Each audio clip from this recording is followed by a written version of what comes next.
Bonsoir. Le 1er octobre 2016, le programme d'épanouissement professionnel a vu le jour.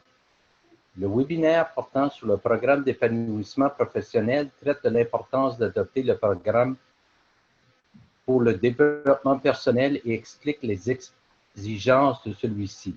Apprenez comment atteindre votre plein potentiel en vue d'améliorer votre vie ainsi que celle des autres. Ce soir, le webinaire vous est présenté par André Terrien, qui est membre du Club optimiste de Templeton depuis 2002.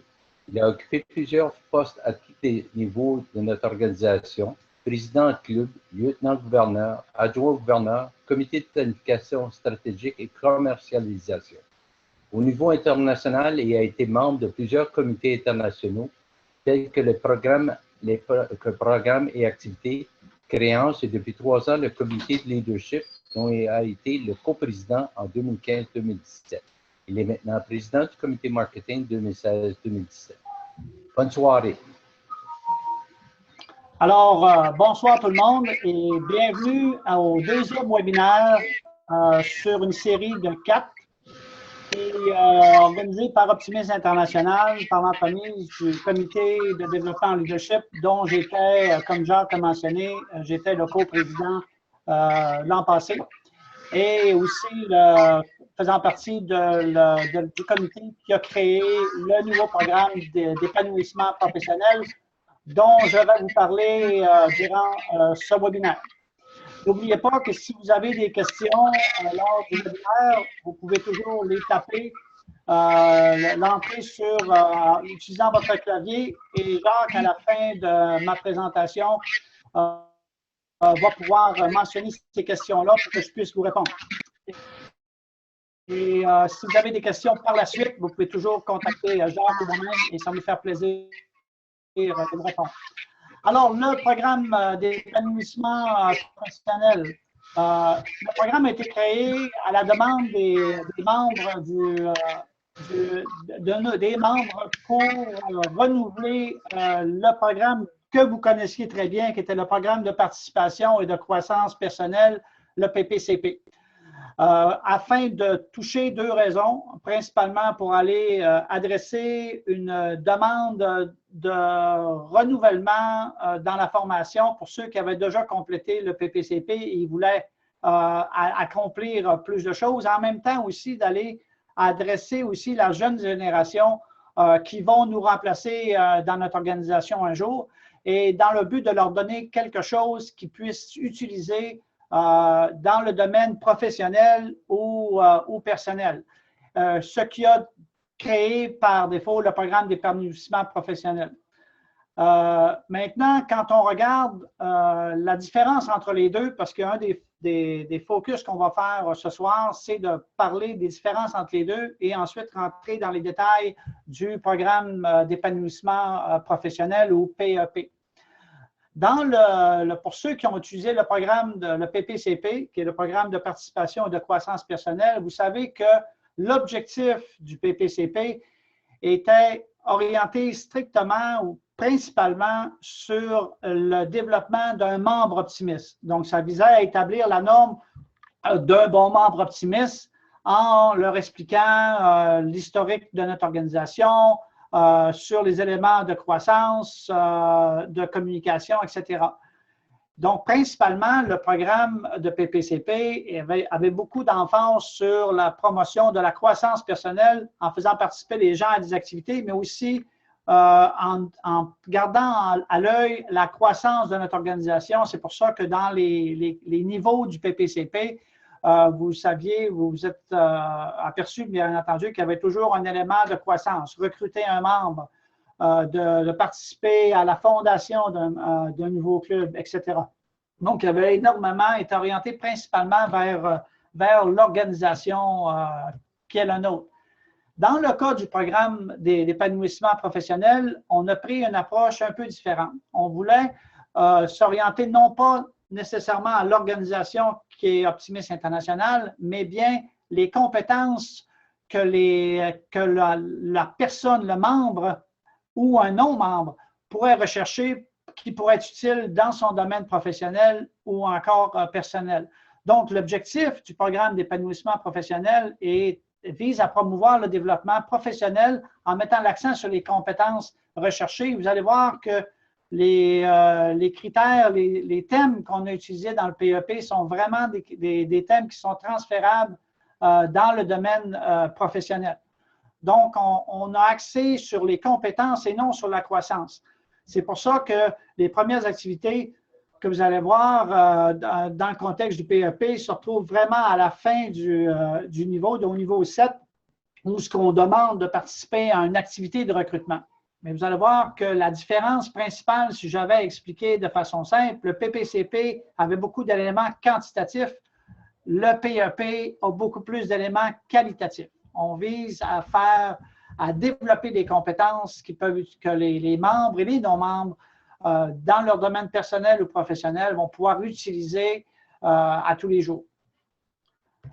Donc, quand on regarde la différence entre les deux, entre le PPCP et le PEP, cette diapositive présente un peu la différence. Vous allez voir un peu les éléments que je mentionnais entre ce qui est particulier à l'organisation qui est Optimis International et l'élément quantitatif en rapport avec les éléments du PEP qui sont beaucoup plus qualitatifs. Donc, on regarde dans le PPCP qui est à gauche, on regardait la présence et des activités aux activités de club, de zone, de district et au niveau d'Optimis International. On regardait les activités et les programmes d'Optimis International autant au niveau des clubs, de la zone, du district et de l'OI. On regardait la croissance et au développement des nouveaux membres. On regardait la connaissance organisationnelle, ça veut dire la connaissance d'Optimis International comme entité, comme une organisation. On a regardé la croissance personnelle, oui. On avait des éléments de communication, on avait des éléments de marketing, de gestion de projet. On mettait l'emphase sur la croissance personnelle, donc on encourageait les membres à compléter ces activités-là et de développer du niveau 1 au niveau 10 et les éléments de communication. Quand on regarde à droite dans les éléments du PEP, on regarde à des éléments qui sont, encore une fois, facilement transférables dans le domaine professionnel. Donc, on regarde l'amélioration continue. L'amélioration continue, c'est un peu la gestion du changement, c'est-à-dire que comment est-ce qu'on s'adapte aux défis qu'on rencontre à tous les jours et comment on continue à s'améliorer, quelles sont les méthodes. La gestion de projet, le marketing, les connaissances organisationnelles et de culture. Oui, on a mis ces éléments-là, mais vous allez voir qu'on l'a fait de façon beaucoup plus qualitative et les diapositives suivantes vont mettre plus de détails. Et on regardait aptitude de communication. Donc, vous allez voir qu'il y a certaines similitudes entre les deux, mais vous allez vous apercevoir à travers la présentation suivante que le programme de PEP est beaucoup plus orienté vers la génération et le domaine professionnel. Donc, la question qu'on a été posée, parce qu'un des éléments qui est clair, c'est qu'on garde les deux programmes en place. On a toujours le programme de PPCP et on a le nouveau programme qui a été mis en place à partir du 1er octobre cette année, qui est le PEP. Donc, les deux programmes fonctionnent de façon indépendante. C'est-à-dire qu'un membre qui est déjà dans le programme de PPCP peut continuer à progresser avec le PPCP tout en, s'il désire, si ou elle désire, peut commencer le programme de PEP, mais les deux ne sont pas transférables. Donc, si vous avez commencé le PPCP, si vous n'avez pas commencé le PPCP, vous pouvez commencer, on vous recommande de commencer avec le PEP, parce que naturellement, c'est un programme beaucoup plus mis à jour. Donc, naturellement, on vous recommande de commencer par le PEP. Si vous avez déjà commencé le PPCP, on vous recommande de terminer d'abord avec le niveau 10, qui représente quand même une grande réalisation, avant de commencer le programme de PEP. Comme on a mentionné, l'atteinte des niveaux n'est pas transférable. On ne peut pas transférer. Si vous êtes rendu au niveau 5 du PPCP, vous ne pouvez pas transférer au niveau 5 du PEP. Vous devez recommencer au niveau 1 du nouveau programme. Quand on regarde le programme du PEP, il faut que les tâches du PEP doivent être terminées après le 1er octobre 2016, okay? À l'exception de l'expérience. C'est-à-dire que si vous commencez le programme, il y a certaines des activités que vous avez faites, l'expérience qui peut permettre de vous accréditer dans certains des niveaux du PEP. Mais en principe, on commence à 9 à partir du 1er octobre 2016. Ceci dit, c'est jamais du blanc et noir. Chaque cas, quand est soumis à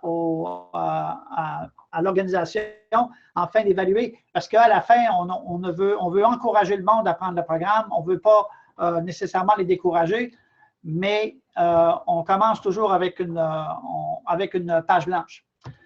Quand on regarde les items du PEP, on va aller niveau thème par thème et ensuite on va expliquer le niveau. Dans la gestion de projet, toutes nos activités personnelles ou professionnelles ont toujours un élément relié à comment on gère les projets.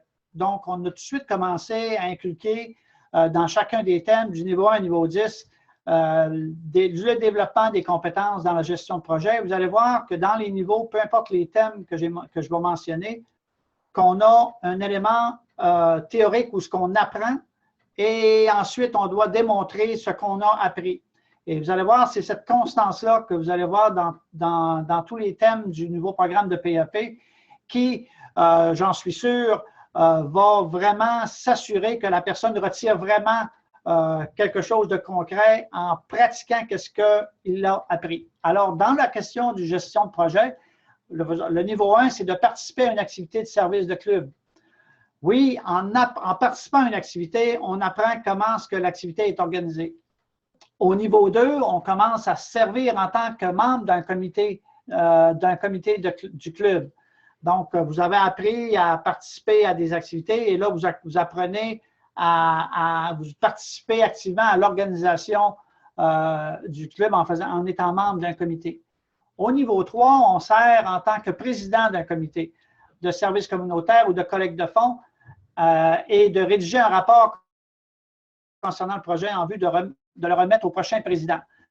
Vous allez voir qu'en premier, parce qu'oubliez pas, on vous montre, on veut vous développer en gestionnaire de projet. Pas avec une maîtrise en gestion de projet, pas avec une certification, mais on veut que vous développez. Et bien souvent, c'est en sortant de sa zone de confort qu'on croit et qu'on se développe. Alors, niveau 3, on veut que vous soyez président d'un comité de service communautaire de collecte de fonds.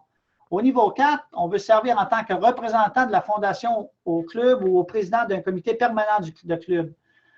Dans le cas-là, ce n'est pas nécessairement un comité de recrutement, ce n'est pas nécessairement un comité de croissance. On parle de comité permanent. Et la raison pour laquelle on l'a énoncé de cette façon, chacun des clubs, vous êtes structuré quelquefois différemment. Donc, vos comités permanents peuvent varier d'un club à l'autre.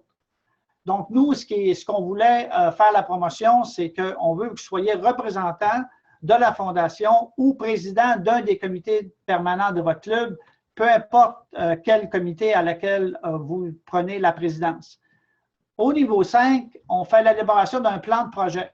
Parce que dans les premiers niveaux, on est au niveau tactique. Donc, on veut que vous appreniez à l'organisation, que vous présidez un comité. Maintenant, au niveau 5, on commence à vous inculquer des notions pour comment élaborer un plan de projet, comment est-ce qu'on crée quelque chose de nouveau. Donc, au niveau 5, on parle de l'élaboration d'un plan de projet incluant le budget pour un nouveau projet de service communautaire et le présenter au conseil d'administration. Un des points que je veux mentionner, c'est que ça ne veut pas dire que vous allez mettre en place cette activité-là. C'est une activité théorique. On veut que vous fassiez la démonstration de créer une nouvelle activité, un nouveau projet et que vous soumettiez au conseil d'administration dans le but de compléter ce niveau-là. Que l'activité ait actuellement lieu, ce n'est pas ça qui est réellement important. Au niveau 6, on veut que vous élaborer un plan de projet incluant le budget pour un nouveau projet de collecte de fonds et le présenter au conseil d'administration de club. La raison pour laquelle on a séparé les deux entités, c'est parce que la planification d'un projet d'activité de service communautaire et un levée de fonds a des critères de planification qui sont différents. Donc, c'est pour ça que entre le niveau 5 et le niveau 6, on a créé deux types de plans pour deux types d'activités ou de projets qu'on veut que vous en faisiez la démonstration. Au niveau 7, on fait, comme j'ai mentionné tantôt, à partir du niveau 7, il y a certains éléments qui sont quantitatifs mais en réalité, on vous demande de participer à une activité sur le recrutement d'effectifs de l'organisation. Un point à remarquer qui est la différence avec le PPCP, c'est qu'on ne vous demande pas de recruter un membre.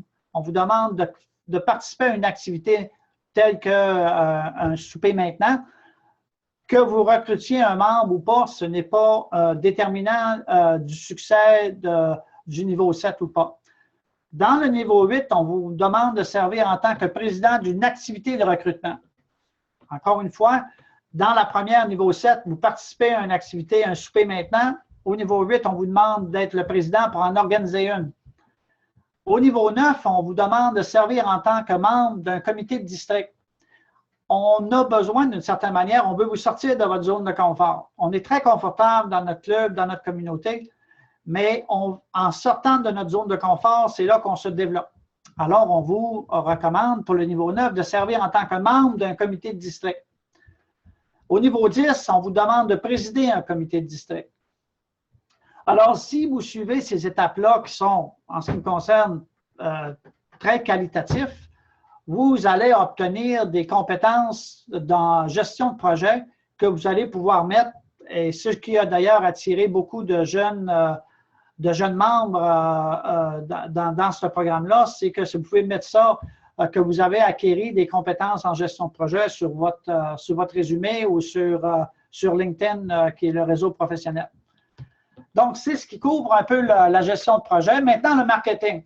On sait qu'on a tous, dans notre organisation, à acquérir des compétences sur l'utilisation, sur des compétences en marketing, l'utilisation des réseaux sociaux, etc., la création de vidéos. Donc, on a créé un thème relié principalement sur le marketing et maintenant que je suis le président du comité de marketing et de communication à l'international, vous allez pouvoir que je tiens beaucoup à ce thème-là, car on en retire beaucoup quand on sait comment utiliser ces outils-là. Alors, au niveau 1, on apprend comment rédiger un communiqué de presse. Parce que même avec les réseaux sociaux aujourd'hui, on ne peut pas ignorer les outils traditionnels avec les médias qui est par l'entremise des communiqués de presse. Donc, on vous demande d'apprendre comment rédiger un communiqué de presse. Au niveau 2, on vous demande d'en préparer un. Donc, encore une fois, on vous demande la théorie et on vous demande après ça d'appliquer la théorie qu'on vous a montrée. Un des points que je vais mettre avant que je l'oublie, c'est qu'on ne vous donne pas aussi comment est-ce que vous allez acquérir la théorie, où est-ce que vous allez chercher votre information. Dans le concept, si on prend l'exemple de comment rédiger un communiqué de presse, nous, là, ça nous importe peu quelle façon vous allez acquérir cette compréhension-là, que ce soit à travers une vidéo sur YouTube qui montre comment créer un communiqué de presse, un atelier que vous avez assisté au travail ou encore lors d'une activité, d'une assemblée de district, ou que vous avez appris un livre sur la rédaction d'un communiqué de presse. Nous, ce qu'on veut, c'est que on veut seulement obtenir quelle référence, quelle information, quelle session vous avez, qu'est-ce que vous avez fait comme activité pour apprendre comment rédiger un communiqué de presse, pour obtenir le niveau 1. Au niveau 2, bien naturellement, que si vous avez fait la théorie, vous avez appris, bien, on veut que vous le démontrez. Fait que dans la question de préparation de communiqué de presse, bien naturellement, vous devez en produire un et le montrer. Au niveau 3, vous apprenez à utiliser les outils promotionnels. Les bulletins d'information, comment utiliser Outlook, comment on utilise Gmail, Constant Contact, qui est un outil de communication en masse que le bureau, l'Optimiste International utilise fréquemment pour nous envoyer l'information, afin de promouvoir votre événement. Donc, ce qu'on vous demande, c'est d'utiliser les outils promotionnels pour un événement de votre club que vous voulez en faire la promotion. Le niveau 4, on vous demande de promouvoir un événement en utilisant les outils promotionnels. Donc, on veut que vous preniez une activité de votre club, de votre zone, de votre district, ou même d'un programme d'Optimiste International et d'en faire la promotion en utilisant les outils qu'on a mentionnés au niveau 3. Au niveau 5, on commence à aller dans le domaine des réseaux sociaux. Comment, d'ailleurs, on nous a beaucoup demandé dans le passé de faire des ateliers de formation sur l'utilisation des réseaux sociaux. Alors, on vous encourage à apprendre comment utiliser les réseaux sociaux comme Facebook, Twitter, Instagram, LinkedIn pour promouvoir votre événement. À niveau 6, comme on suit la même constance, on vous demandait d'appliquer ces connaissances-là en faisant la promotion d'un événement en utilisant les réseaux sociaux. Et je sais qu'il y a beaucoup d'entre vous qui utilisent déjà les réseaux sociaux tels que Facebook pour faire la promotion d'événements. Donc, nous, comme facteur d'évaluation pour le niveau 6, bien, on veut voir votre publication sur les réseaux sociaux pour faire la promotion d'un événement, que ce soit au niveau de club, zone, district ou à Optimisme International. Au niveau 7, qui est un peu un autre de mon pet peeve, si on veut, c'est l'apprendre comment concevoir un cours vidéo. On sait aujourd'hui qu'au niveau personnel ou professionnel, volontariat ou dans le cadre de l'emploi, l'utilisation des vidéos est beaucoup plus utilisée maintenant. Des vidéos de 2 à 3 minutes peuvent envoyer un message beaucoup plus efficace que 100 photos ou encore un livre d'une centaine de pages. Donc, on vous encourage à apprendre comment concevoir un cours vidéo. D'ailleurs, la bande optimiste est un effort aussi d'encourager les clubs de participer à apprendre comment faire ce genre de production. Niveau 8, on vous demande de faire partie d'une équipe qui conçoit un cours vidéo sur un événement et le publie sur les médias sociaux. La raison pour laquelle on a dit faire partie d'une équipe, c'est qu'on n'est pas tous équipés comme j'ai dans mon petit centre virtuel, mon petit bureau que vous voyez un peu dans le fond d'écran.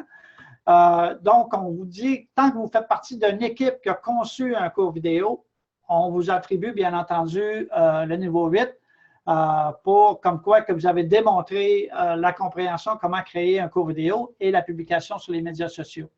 Au niveau 9, on apprend comment développer une stratégie et un plan de marketing. Dans les premiers niveaux 8, on était très tactique parce qu'on parle d'un outil bien spécifique. Mais on veut vous enlever de votre zone de confort en commençant à élaborer une stratégie et un plan de marketing. J'ai fait une couple d'ateliers sur justement les plans de marketing pour dire, bien souvent, on va faire un plan qui va s'élaborer des fois jusqu'à 6 mois d'avance dans le but d'élaborer notre stratégie de communication, c'est qui notre client, notre cible, quels sont les outils qu'on va utiliser promotionnels pour attirer des commanditaires, attirer des jeunes, attirer des parents, des écoles, etc. Donc, on vous demande d'apprendre comment développer une stratégie ou un plan de marketing. Et vous allez vous apercevoir que comprendre comment ça fonctionne peut être extrêmement utile autant au niveau personnel qu'au niveau professionnel. Au niveau 10, naturellement, on vous a demandé d'apprendre. Maintenant, on veut que vous en fassiez un. Donc, on vous demande d'élaborer un plan et une stratégie de marketing pour un projet ou un programme de club ou de district. Encore une fois, ça ne veut pas dire que le projet ou le programme va être mis en place.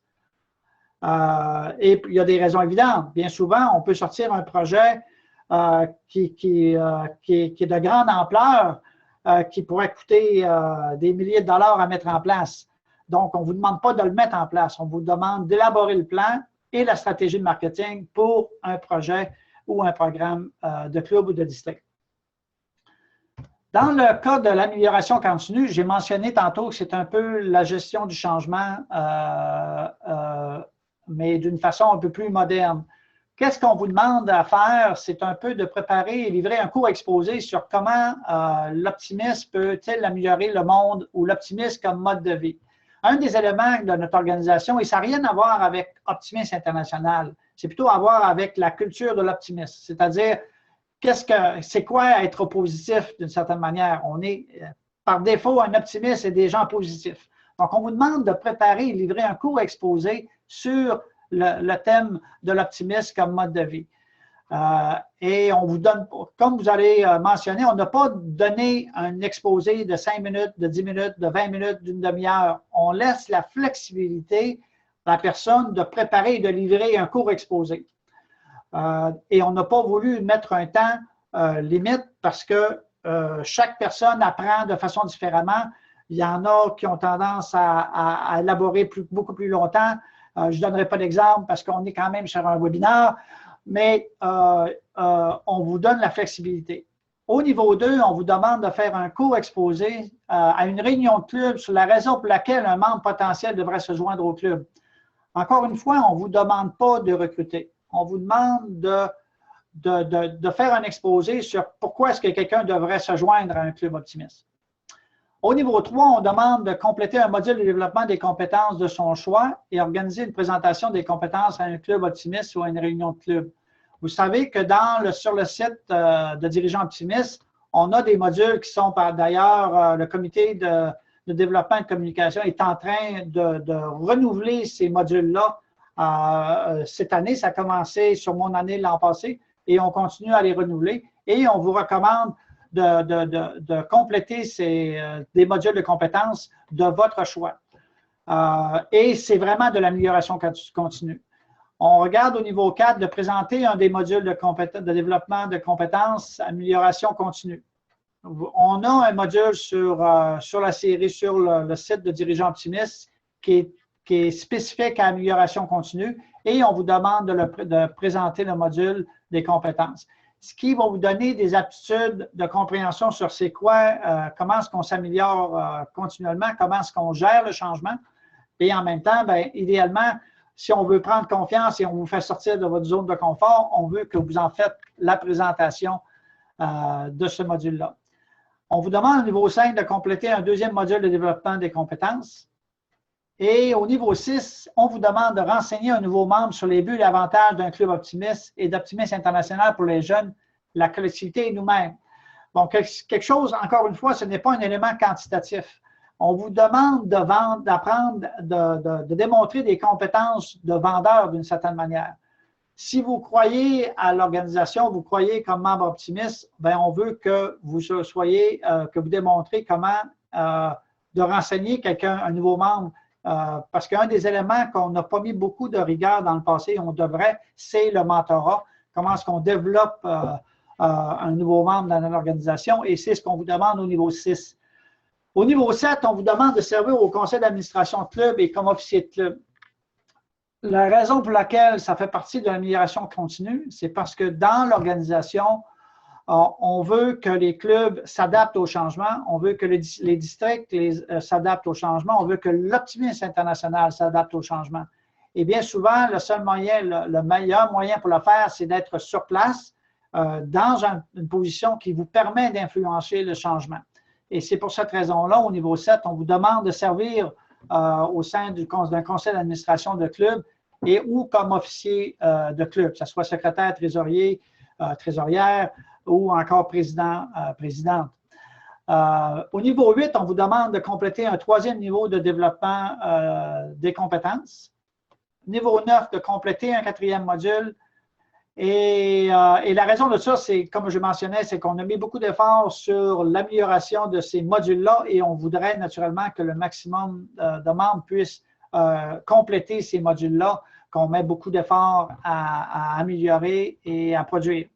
Au niveau 10, on vous demande de participer à un colloque régional sur la formation au leadership ou assister à 3 séminaires et ateliers à des assemblées de district ou 3 ateliers au Congrès international. Dans le contexte de l'amélioration continue, on apprend en voyant qu'est-ce que les autres font.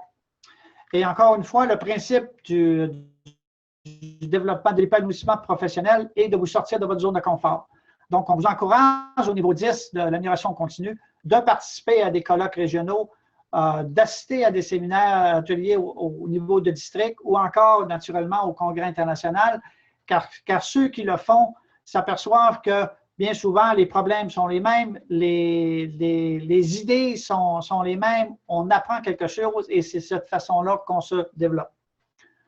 Dans le contexte de connaissances organisationnelles et culture, oui, d'une certaine manière, on met de l'emphase sur notre organisation. Naturellement que le programme de PEP a été développé par l'Optimisme International. On veut que vous compreniez, on peut faire du changement dans une organisation seulement si on la connaît. Alors, au niveau 1, on vous demande d'apprendre les 5 buts d'un club optimiste. Un club optimiste, c'est quoi? D'ailleurs, c'est une question que bien du monde, membres et non membres, se posent. C'est quoi un club optimiste? Donc, on vous demande de connaître, d'apprendre les 5 buts d'un club optimiste au niveau 1. Au niveau 2, on vous demande de connaître les structures d'Optimisme International, du district, de la zone et du club. Pourquoi? Parce que bien souvent, un commanditaire va vous poser la question, un collègue de travail va vous poser la question. Alors, on vous demande au niveau 2 de connaître la structure à laquelle vous appartenez. Au niveau 3, on fait une présentation sur l'historique d'Optimisme International à votre club.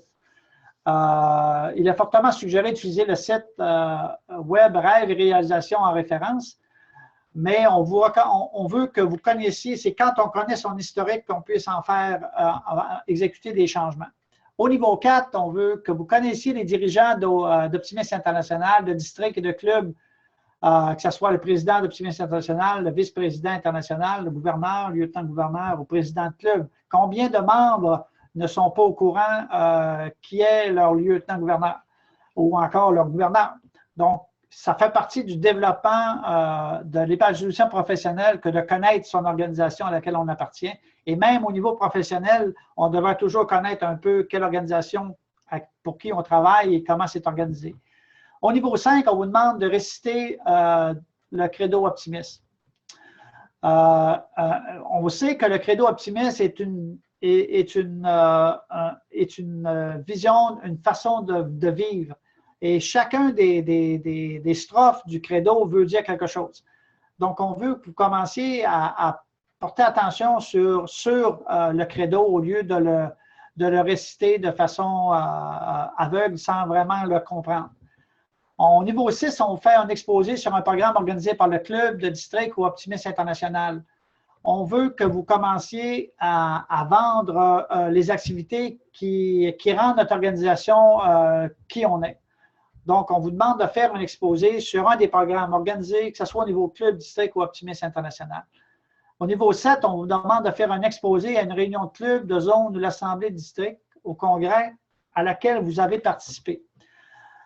N'oubliez pas que le programme d'épanouissement professionnel a dans l'objectif de vous sortir de votre zone de confort. Un des pires défis que les membres ou une personne a à avoir, c'est de se présenter en avant d'une foule qui ne connaît pas ou qui connaît peu.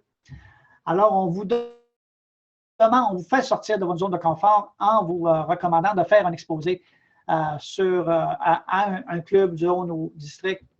Au niveau 8, on vous demande de faire une présentation lors d'une activité de recrutement de zone ou assemblée de district sur l'optimisme international. On veut vous démontrer d'une certaine manière que vous connaissez votre organisation. Et on l'a mis au niveau de zone ou district pour vous donner la flexibilité, dépendamment d'où vous venez, dans quel district, la distance que vous auriez à parcourir, on vous a donné la flexibilité de faire cette présentation-là à un niveau de zone ou lors d'une assemblée de district.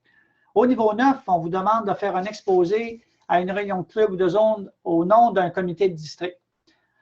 Qu'est-ce que ça demande dans la coordination organisationnelle? C'est que chacun des districts ont des comités qui travaillent fort. Et on vous demande d'apprendre quels sont ces comités dans votre district et d'en faire une exposé pour expliquer aux membres de votre club ou au niveau de la zone qu'est-ce qu'ils font. Et on ne vous spécifie pas quel comité du district, parce que chaque district a des nuances sur la structure de leur comité, mais on vous demande d'en faire un exposé, qui vous demande de comprendre qu'est-ce qu'ils font. Au niveau 10, on vous demande d'animer un module d'initiation des nouveaux membres à l'optimisme durant une réunion de club de zone de district. C'est un élément de niveau 10 de mentorat. On vous demande d'animer et de faciliter les discussions sur l'optimisme avec des membres qui sont probablement nouveaux et ne connaissent pas nécessairement les bénéfices d'être un optimiste dans la vie personnelle ou professionnelle. Donc, c'est un peu acquérir une maîtrise dans la connaissance organisationnelle et culture. Maintenant, on va toucher le sujet d'aptitude de communication. Dans le domaine de la communication, il y a énormément on parle de écrit et oral. Donc, au niveau 1, on vous demande de présenter un nouveau membre à une invité, à une réunion, à une activité de club. Vous savez tous que être membre d'un optimiste, c'est de rester assis à côté de quelqu'un sans avoir à se lever debout et à dire quelque chose, est toujours un défi. Encore une fois, le programme d'épanouissement professionnel et l'objectif est de vous sortir de votre zone de confort. Donc, on vous demande de présenter un nouveau membre ou un invité à une réunion ou à une activité de club. Au niveau 2, on vous demande de rédiger un texte sur un projet de club préféré et le soumettre soit à un bulletin de club, soit sur le site web ou encore sur une page Facebook. Un des défis qu'on a dans l'organisation, c'est qu'on demande au monde, c'est toujours, j'ai été rédacteur de mon bulletin de club pendant quelques années et c'est toujours difficile d'avoir des articles des membres qui participent à une activité. Donc, on met tout de suite comme épanouissement la capacité de rédiger un texte. On apprend énormément en vous demandant de faire ça parce que vous allez apprendre comment réfléchir sur qu'est-ce que vous allez écrire, comment vous allez l'écrire pour obtenir l'effet. Au niveau 3, on vous demande de communiquer avec un membre de club qui était absent lors des réunions de club et des événements et lui offrir d'aller le chercher pour la prochaine activité.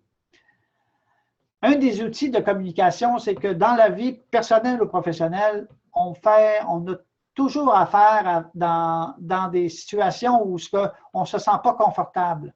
Donc, on vous demande de sortir de votre zone de confort en identifiant un membre qui était absent et de communiquer avec lui pour l'encourager de participer, de revenir au club pour participer à une activité. Ça demande des outils, des capacités, des compétences de communication parce que vous devez comprendre la raison pour laquelle la personne était absente et de l'encourager à revenir. C'est une compétence, quand vous le pratiquez, qui peut être très utile au niveau personnel ou professionnel et c'est pour ça qu'on l'a mis au niveau 3. Au niveau 4, on vous demande d'assister à une réunion de zone ou assister à une réunion d'un autre club et de partager ce que fait votre club. Encore une fois, c'est un outil pour vous sortir de votre zone de confort, que vous vendiez votre club ou vos activités à l'extérieur de votre club. Au niveau 5, on vous demande de faire une présentation à un autre club, à une réunion de zone ou à un autre organisme communautaire sur un projet de service communautaire que votre club organise. Encore une fois, si vous avez chacun des clubs, on a tous une activité qui nous tient à cœur. Donc, on vous demande de vendre cette activité-là à un autre club, à une réunion de zone ou à un autre organisme communautaire parce qu'il y a beaucoup aujourd'hui, dans la réalité de 2017, on fait aussi beaucoup de partenariats avec d'autres organismes au niveau local, municipal et des fois provincial. Et c'est pour ça qu'on veut que vous obteniez ces compétences-là de communication. Au niveau 6, on veut vous servir en tant que représentant de club à un congrès de district. Dans cet outil-là, c'est qu'on veut, encore une fois, vous sortir de votre zone de confort et naturellement qu'au point de vue organisationnel, on veut essayer d'encourager plus de monde à participer à des congrès de district au niveau du district, mais ça ne veut pas dire que vous devez être président, secrétaire, trésorier. On vous demande de servir en tant que représentant de club.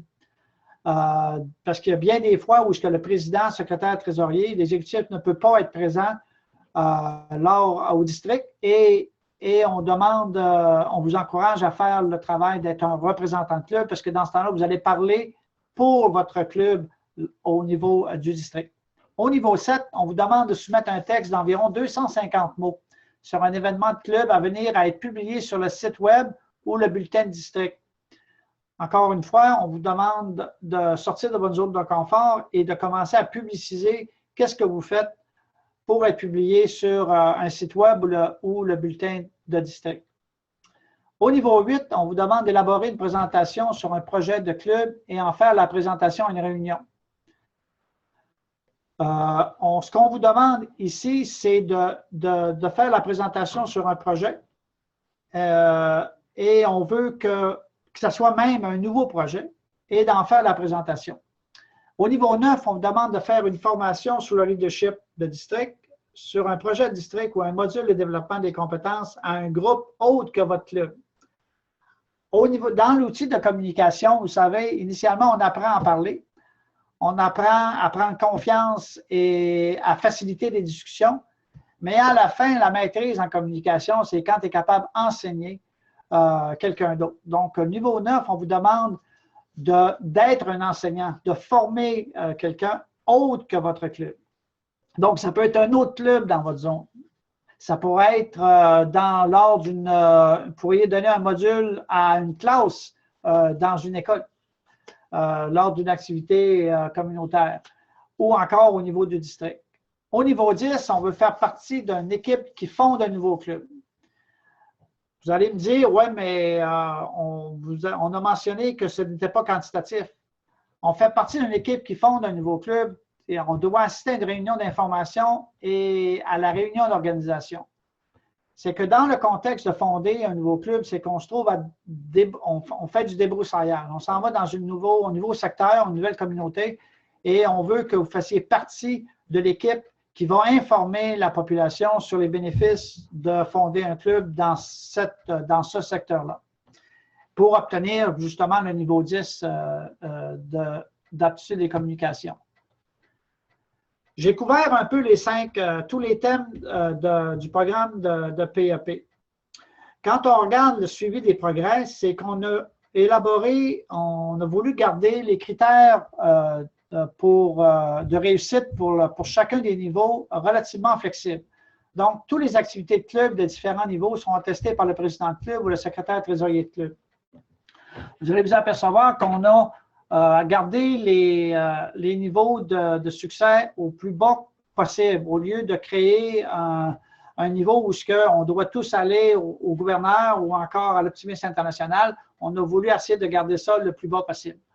Toutes les activités de district des différents niveaux seront attestées par le gouverneur, le secrétaire trésorier de district et le président du comité de formation leadership, le président du comité du PEP de district ou le lieutenant-gouverneur. Il y a certaines des activités qu'on vous demande de sortir de votre club. Bien entendu, ça nous prend une instance autre que le président de club ou l'exécutif du club pour attester que vous avez bien accompli ce niveau-là. Mais on a gardé ça relativement large parce que vous allez voir la liste de personnes qui peuvent approuver est quand même assez large pour permettre de continuer le programme de façon assez rapidement. Les formulaires sont disponibles sur le site web d'Optimis pour le suivi. On a créé présentement sur le site Internet, le web, vous avez déjà la liste des 5 niveaux, vous avez déjà un formulaire, mais on m'a informé aussi qu'ils sont en train de préparer, je vais utiliser le terme passeport, qui va être un outil beaucoup plus attrayant ou autre qui va être produit très bientôt pour que vous puissiez l'utiliser. Mais présentement, les formulaires sont disponibles sur le site web pour le suivi. Quand on regarde le succès vous vous rappelez que dans le cas du PPCP, le niveau 10, c'était une épinglette de niveau 10 qui était remis que ce soit au niveau, si vous étiez présent au congrès d'Optimisme International, était présenté par le président d'Optimisme International. Dans le cas du PEP, on parle d'un certificat d'achèvement du programme d'épanouissement. Donc, on va avec un certificat. La raison pour laquelle on s'est éloigné de l'épinglette, c'est parce que la génération à qui on a parlé, quand on a parlé avec le comité ad hoc jeunesse qui avait été d'Optimisme International, eux, les épinglettes, ce n'était pas quelque chose qui les attirait. Un certificat d'achèvement est un outil qu'on peut aussi publier, mettre sur notre résumé ou encore de mettre sur les réseaux LinkedIn pour un employeur potentiel qui pourrait être intéressé. Donc, c'est quelque chose qu'on croit que va être beaucoup plus utile pour le membre d'avoir un certificat que d'avoir une épinglette. Qu'est-ce qu'on fait maintenant? Après qu'on ait complété les niveaux 10 de PEP, on ne s'est pas arrêté là. On a voulu créer un niveau pour aller encore plus loin. Alors, on a créé 3 niveaux avancés pour le PEP, qui est un peu équivalent à un baccalauréat, une maîtrise et un doctorat en volontariat d'Optimisme International. Donc, dans le contexte, puis je vais passer au travers de ces 3 niveaux-là, on regarde les niveaux doivent être faits par étapes. On doit compléter le premier niveau, le niveau bronze, avant de compléter donc, en d'autres mots, ça nous prend un bac avant de faire une maîtrise, ça nous prend une maîtrise avant de faire un doctorat. Donc, il doit être fait de façon consécutive. Chacun des tests doit être fait sur une période de 12 mois. Donc, chacun des niveaux doit être fait sur 12 mois. Pourquoi? Parce qu'on ne veut pas traîner ça ou ce que l'information que vous avez acquérie devient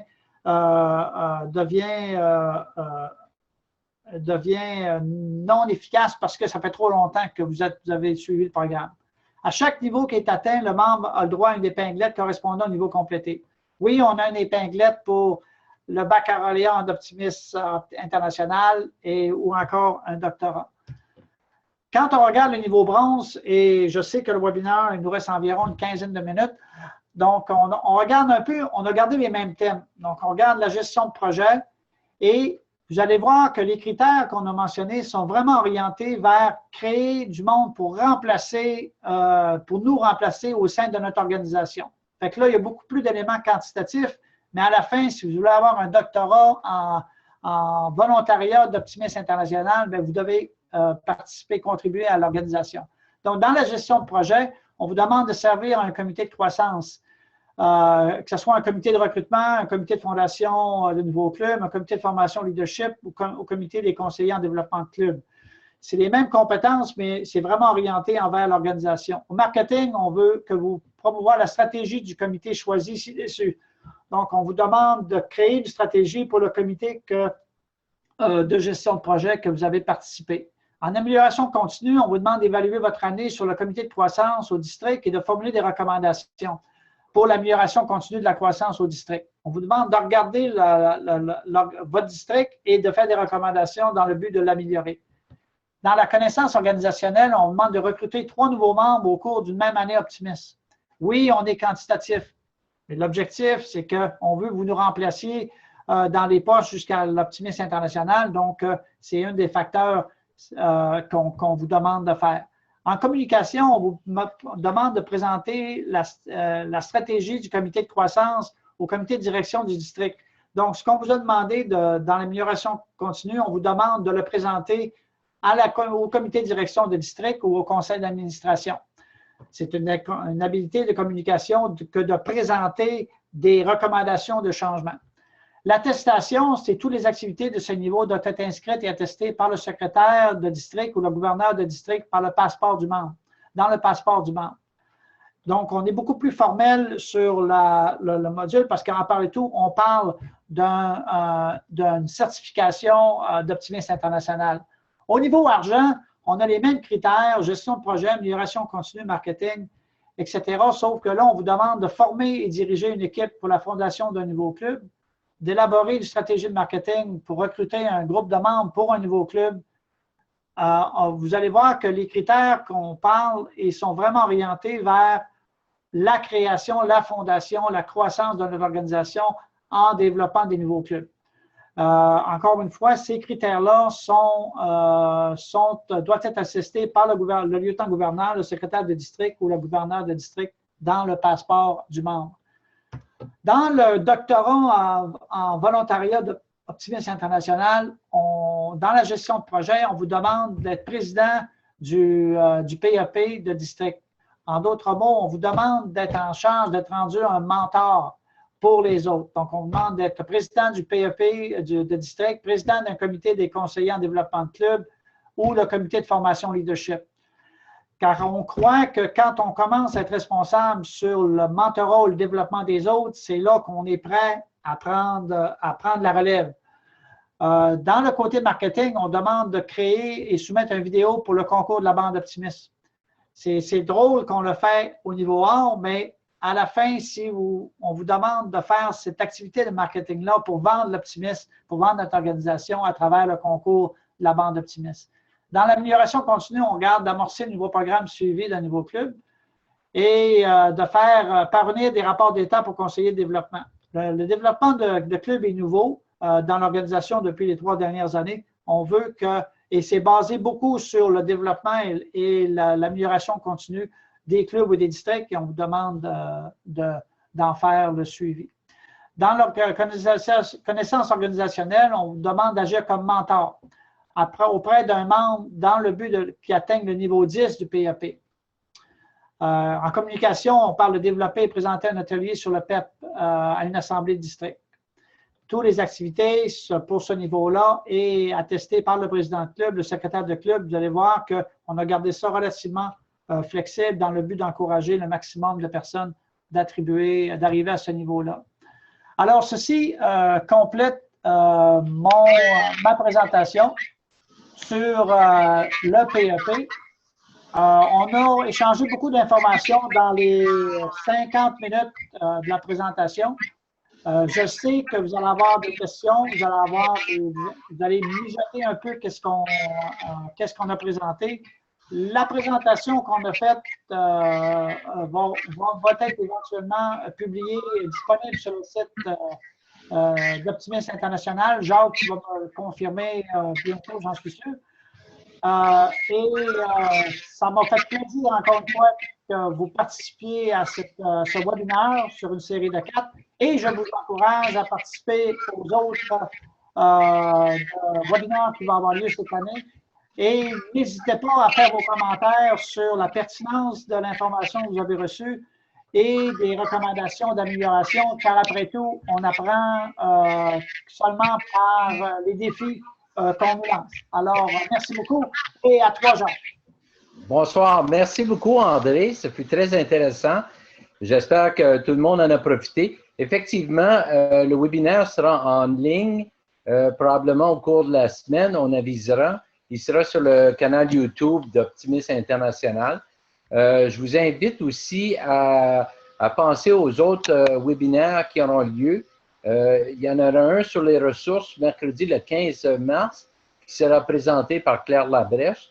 C'est un webinaire qui vous permettra d'en connaître un peu plus sur les ressources disponibles dans l'organisation Optimisme International. Et le dernier webinaire de cette année sera donné le mardi 23 mai par nul autre que le vice-président élu Robert Dorn et portera sur la structure d'Optimisme International. Encore une fois, les webinaires sont disponibles sur le canal de YouTube et je vous invite à en parler à tous vos collègues, vos membres de club. Ce n'est pas réservé essentiellement que pour les dirigeants de club, mais c'est offert à tous les membres. Alors, une fois, merci d'avoir participé. Je ne crois pas qu'il y ait eu des questions. Alors, bonne soirée à tous. Merci. Merci beaucoup. Bonsoir.